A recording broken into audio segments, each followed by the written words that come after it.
Utoy, kakain na. At hanggang ngayon tulog pa si Utoy? Ano bang oras na tulog yan? Alas 4. Ba't hindi mo ginising at inabot na ng gabi? Utoy, gising na Utoy. Kakain muna bago uli matulog. Tatay, sakit po ng aking ulo. Naku, ang init mo nga Utoy, may lagnat ka. Hintay muna, sasabihin ko sa iyong inay. Ina, Ha? puntahan mo si Utoy. At napakainit, parang may lagnat. Naku, wala pa naman tayong stock na gamot. Pumunta ka kaya ng bayan baka may bukas pang butika. Isa sige, kahirap ni gagabi pa naman. Ako'y pupunta sa ina itong hiram ng thermometer, ang ating sira. Inay, mayroon naman ho ng thermometer. Si Utoy lang ho'y nilalagnat. Ang amin lang ho'y nasira. Tay mo na, Neng, at kukuhanin ka. Inay, kakain na po ako. Naku, Utoy, bakit ikaw bumangon na? Kamusta ang pakiramdam mo? Magaling na po ako. Admit, pakakainin na kita. Umupo. Utoy, gising na ang tatay. Nakahiga pa po.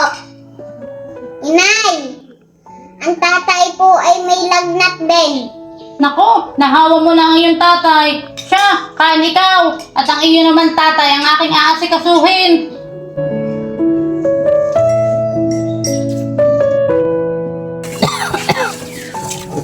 Neng, ang iyong tasa at mangkok. Ikaw kayo Neng nilalagnat din? Oo, inay. Kami ho'y nagkahawa-hawa na. Yung mag-ama ho'y ayos na. Ako naman yan ang tinatarangkaso. Uminom ka na ganang gamot?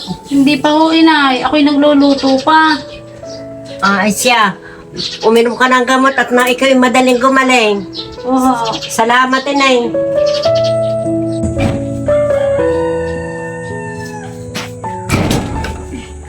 Aba, bakit kayo nagbabasketball na? Kayo kayo magaling na. Oo, inay. Pumunta ka din ni Ka-Slot. Ako may sasabihin sa iyo. Ano ba ho Kung yun, ikaw, inay?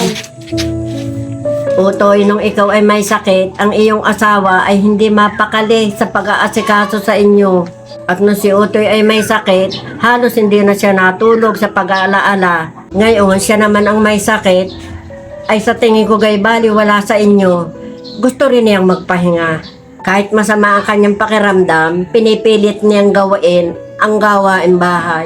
Utoy, tulungan mo naman ang iyong asawa. Ngayon, mas kailangan niya ang pahinga. Oo, inay.